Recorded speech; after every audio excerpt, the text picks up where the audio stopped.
Let's get it on.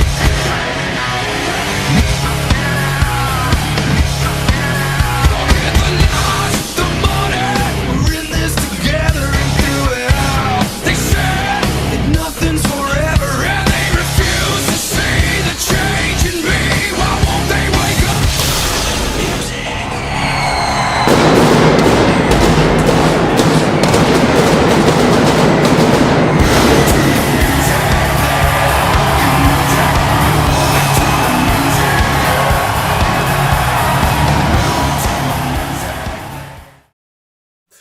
What up, it's your boy T-Burn Reaction. So I wanted to get into some WrestleMania stuff as soon as possible. I had this list of WrestleMania stuff. So we want to lead to, I should have did this like right after the Elimination, but anyway, we want first thing is like transition from Elimination to WrestleMania. It's 5, I had to get it from my video because they cuts it off. It's let's see what it's called. This one's called, if I get it right, I can't get it over. 5 Elimination Chamber matches that led to horrible WrestleMania matches, and vice versa. 5 horrible Elimination Chamber matches that led to great WrestleMania matches. So let's check this out. I mean, because like I said, the second rule to WrestleMania is, second stop to WrestleMania is before us is always Elimination Chamber. Will lead to some crazy matches as well too. The added matches to the grand stage as well. So without further ado, let's get it.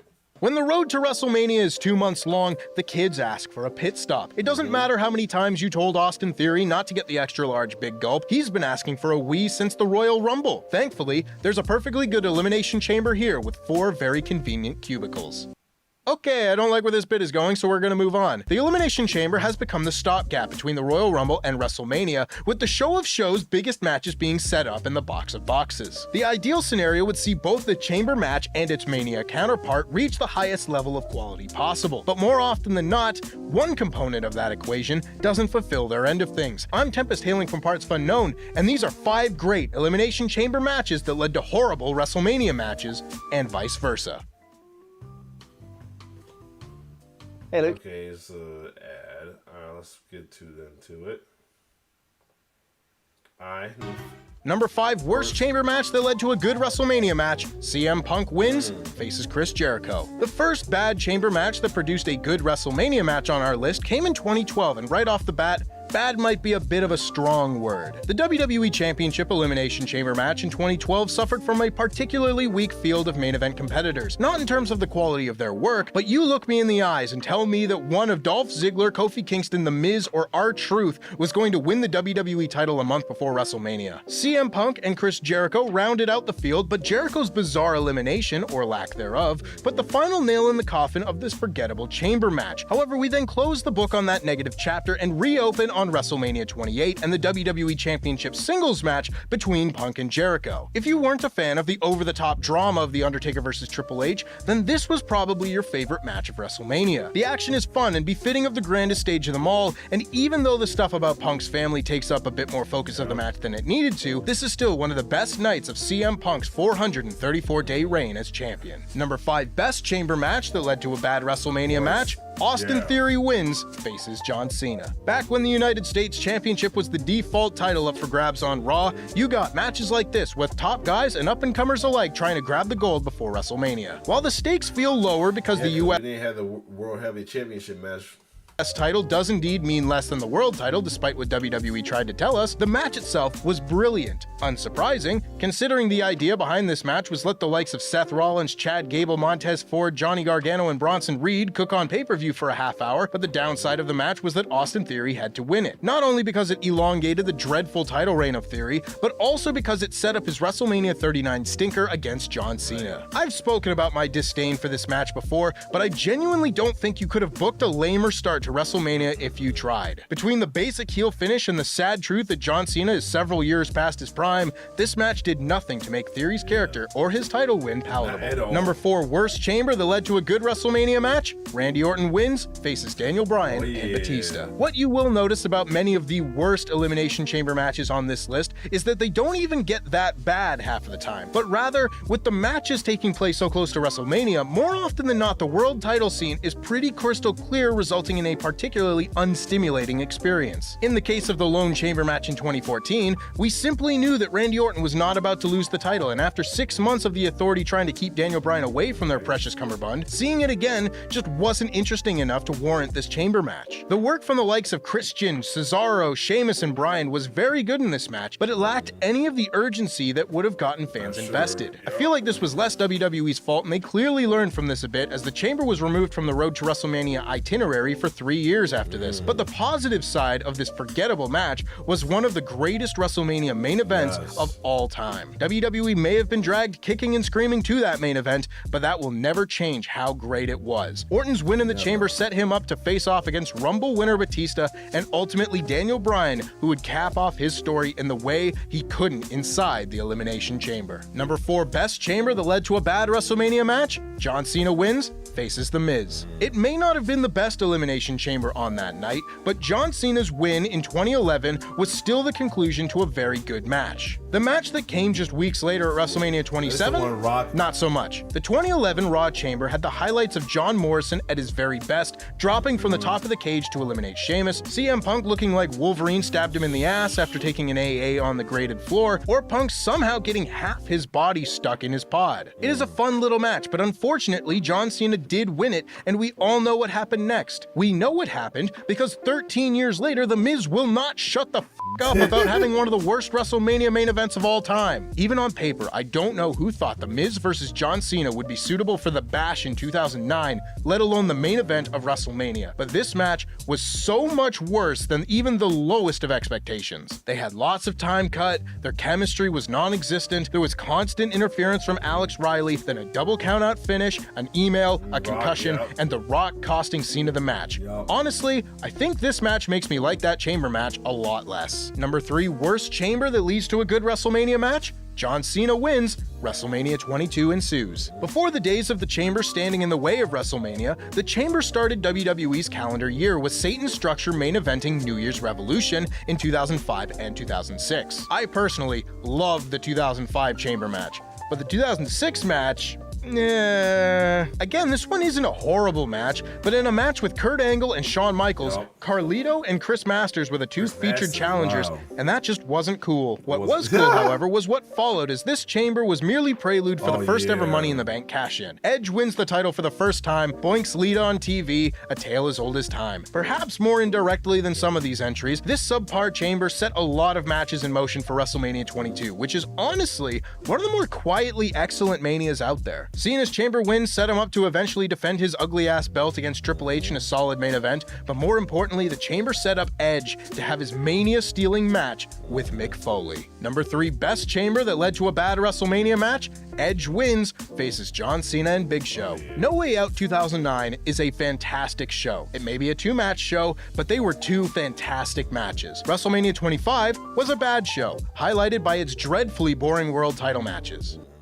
More on this at 11. The World Title Chamber at No Way Out 2009 was part 2 of the show's Edge double feature, with the rated R rat bastard stealing Kofi Kingston's spot in the match and ultimately winning the World Heavyweight Championship. The match getting there is one of the best chambers ever, with Edge, Rey Mysterio, and Chris Jericho tearing it up and eliminating John Cena in about 90 seconds. The match completely reshuffled the deck right before Mania in a way that the earlier entries on this list weren't able to do. Unfortunately, the opening hand WrestleMania was dealt was not good, as WWE decided that we had seen the classic John Cena vs. Edge matches too many times, and what that match needed at Mania was Big Show! Regardless of how good the match could have been, there was nothing saving it when it went on directly after Shawn Michaels and The Undertaker's legendary Mania match. Cena can lift 700 pounds of human flesh all he wants, but the match leading up to that feat of Herculean strength put half the audience to sleep. Number 2 worst chamber match that led to a good WrestleMania match? Undertaker wins, faces Edge. The build for The Undertaker's WrestleMania 24 main event with Edge was superb and nearly a year long, so it's a shame that the final obstacle Taker had to overcome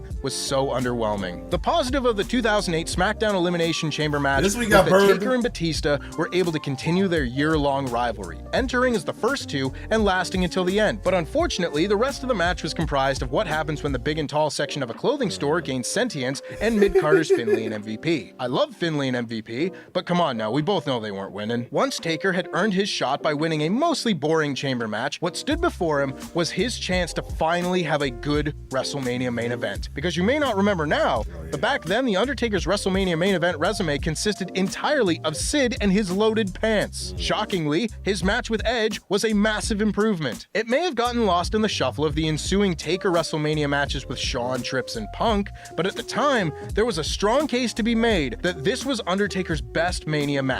Edge countered every one of Taker's most famous maneuvers, but ultimately fell victim to Taker's newest and most dangerous weapon, the Hell's Gate submission. Because damn right, the undead zombie wizard watches UFC. It was excellent storytelling and a fitting end my favorite finisher when he did that, man. to an awesome WrestleMania. Number 2 best chamber to lead to a terrible WrestleMania match? Triple H wins, faces Randy Orton. It's 11 o'clock. So mad this match. I was mad this match was bad. How your WrestleMania main event is going to be? We spoke earlier about No Way Out 2009's awesome Elimination Chamber doubleheader and WrestleMania's snooze fest of a follow-up. But now may I present to you the other 50% of the evidence to that point. The WWE Championship Chamber starts with a bang, with Edge losing in 3 minutes to ensure a new champion. Then an epic showdown between Triple H and The Undertaker took the match across the finish line and then some. Some people may not have been very happy to see Triple H once again holding the title, especially so soon after a 7-month reign. But boy, were those people ever justified when they saw the WrestleMania main event he had against Randy Orton just 7 weeks later. This brutally,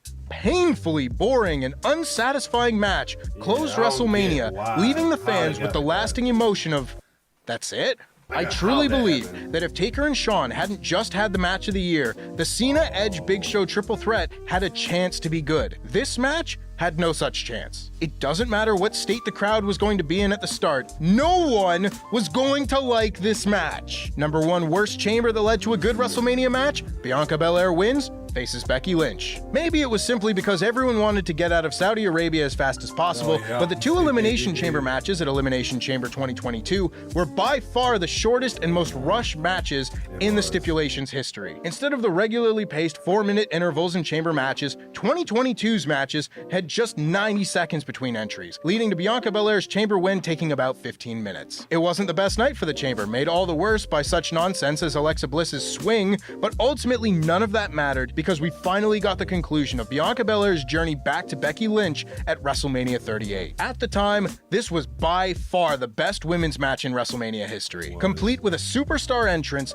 Bianca got to steal the show at WrestleMania in front of a packed house for the first time ever, warding off everyone's trepidation following her 22nd loss at SummerSlam. They played with that idea too, with Becky getting a near fall with a manhandle slam less than a minute in, but it didn't matter if it was a manhandle slam or a boot right to the eye. Nothing was stopping Bianca from walking out of WrestleMania as the women's champion and the top women's star in WWE. This match is so f***ing good.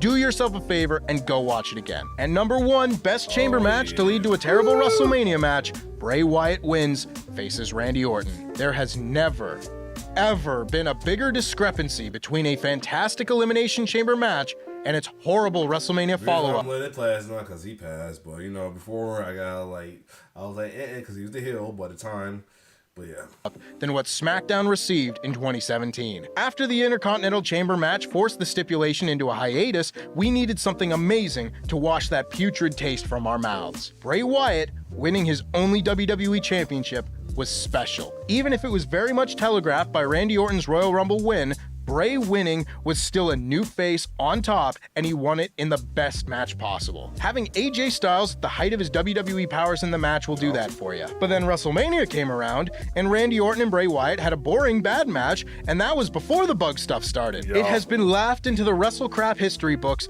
but WWE really did have Bray Wyatt magically project maggots and roaches and worms, oh my, onto the ring as fans in attendance stopped making any noise as they witnessed the most bewildering moment in WrestleMania history. It is a shame this is how Bray Wyatt's title run had to end, because he and that Elimination Chamber win deserved so much better. And that's our list. Make sure, of course, that you like this video, subscribe, and enable. This was I mean, way to relive as well too. Something was good relive. Something was like, I can't believe this happened. Other than that, if you like my reaction, like, share, subscribe to my YouTube channel. It's your boy T-Bird signing off. One love.